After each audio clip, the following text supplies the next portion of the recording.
누가복음 13장 1절에서 9절 말씀.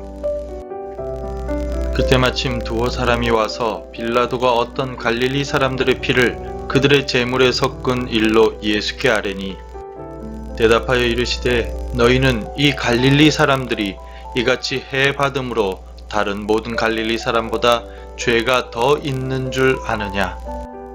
너희에게 이르노니 아니라. 너희도 만일 회개하지 아니하면 다 이와 같이 망하리라. 또 실로암에서 망대가 무너져 치여 죽은 18사람이 예루살렘에 간 다른 모든 사람보다 죄가 더 있는 줄 아느냐? 너희에게 이르노니 아니라. 너희도 만일 회개하지 아니하면 다 이와 같이 망하리라. 이에 비유로 말씀하시되 한 사람이 포도원에 무화과 나무를 심은 것이 있더니 와서 그 열매를 구하였으나 얻지 못한지라. 포도원 지기에게 이르되 내가 3년을 와서 이 무화과 나무에서 열매를 구하되 얻지 못하니 찍어버리라. 어찌 땅만 버리게 하겠느냐? 대답하여 이르되 주인이여, 금년에도 그대로 두소서. 내가 두루 파고 거름을 줄이니 이후에 만일 열매가 열면 좋거니와 그렇지 않으면 찍어버리소서 하였다 하시니라. 아멘. 구약 성경의 욥 이야기는 우리에게 인과응보라는 개념이 얼마나 비성경적인 내용인가를 잘 가르쳐 줍니다. 욥이 당하던 극심한 고난들의 원인이 어디에 있었습니까? 욥의 세 친구들이 한결같이 말하던 인과응보에 있었습니까? 결코 아닙니다. 욥의 세 친구들은 욥이 숨긴 죄들이 있었고 그 죄로 인하여 자녀들이 모두 죽고 가정이 깨어지며 모든 재산이 사라지고 질병이 시작되었다라고 말하였습니다. 하지만 욥이 고난을 당한 원인은 하나님께서 욥의 믿음을 확신하시고 사탄에게 고난을 허락하셨기 때문입니다. 오늘 본문의 말씀에서 예수님께서는 역시 같은 내용을 말씀하고 계십니다. 바리새인들은 일반적으로 인과응보의 법칙과 권선징악의 법칙을 가르쳤습니다. 그래서 율법을 잘 지키면 복을 받고 율법을 지키지 않으면 저주를 받는다라고 설명하였습니다. 신명기 말씀을 통하여 우리는 이러한 바리새인의 가르침에 익숙하고 또 잘 알고 있습니다. 하지만 문제는 모든 인간이 율법을 완전하게 지킬 수는 없다는 것입니다. 바리새인들이 아무리 열심히 율법을 지켜도 결국 흠없이 완벽하게 지킬 수는 없었습니다. 하지만 바리새인들은 율법을 흠없이 지킨다라고 자부하였습니다. 이러한 교만은 결국 그들로 하여금 회개하지 않는 죄를 짓게 만들었습니다. 하지만 예수님은 모두가 회개하지 않으면 망한다라고 가르쳐 주셨습니다. 갈릴리 사람들 중에 몇몇이 예루살렘 성전에 예배하기 위해 왔다가 빌라도에 의해 목숨을 잃었던 사건을 듣고서 바리새인들은 그들에게 숨겨진 죄가 있어서 결국 죽게 되었다라는 인과응보적인 해석으로 설명하였습니다.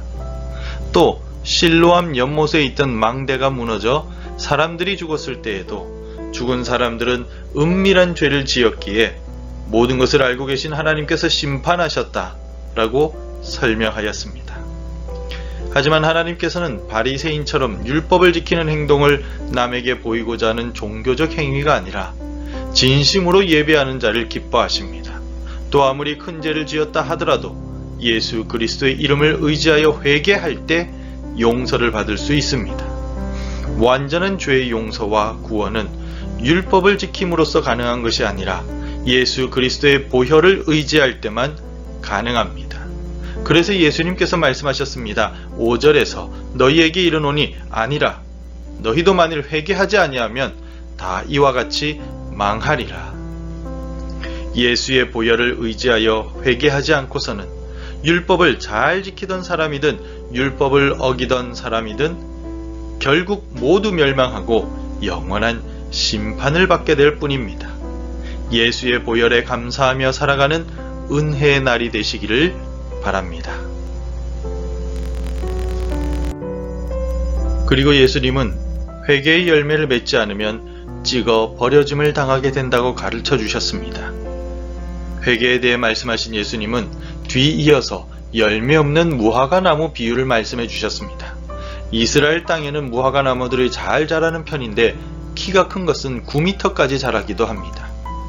그래서 포도원에 무화과 나무를 심는 경우는 거의 없습니다.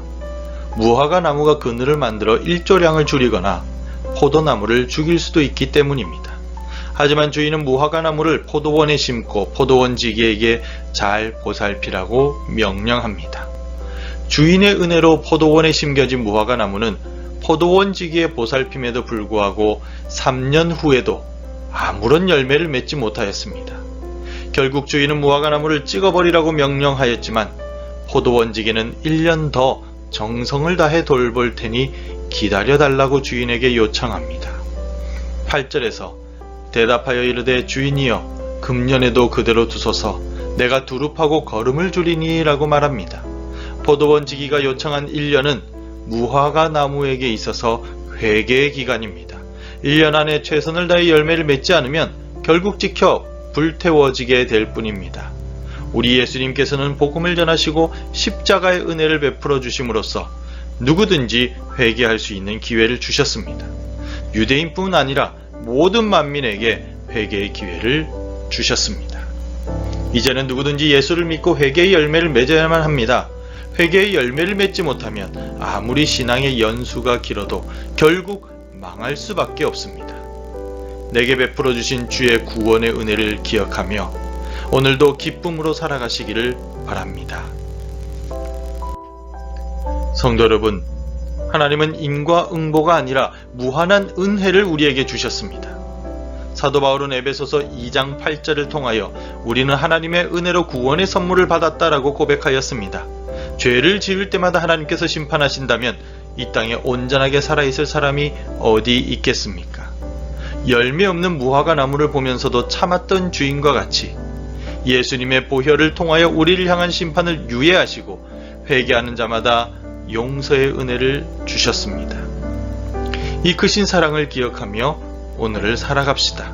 우리를 용서하신 하나님의 은혜에 감사하며 우리에게 있어서 가장 큰 축복은 바로 예수님이심을 기억하며 찬양하며 살아가는 오늘이 되시기를 바랍니다.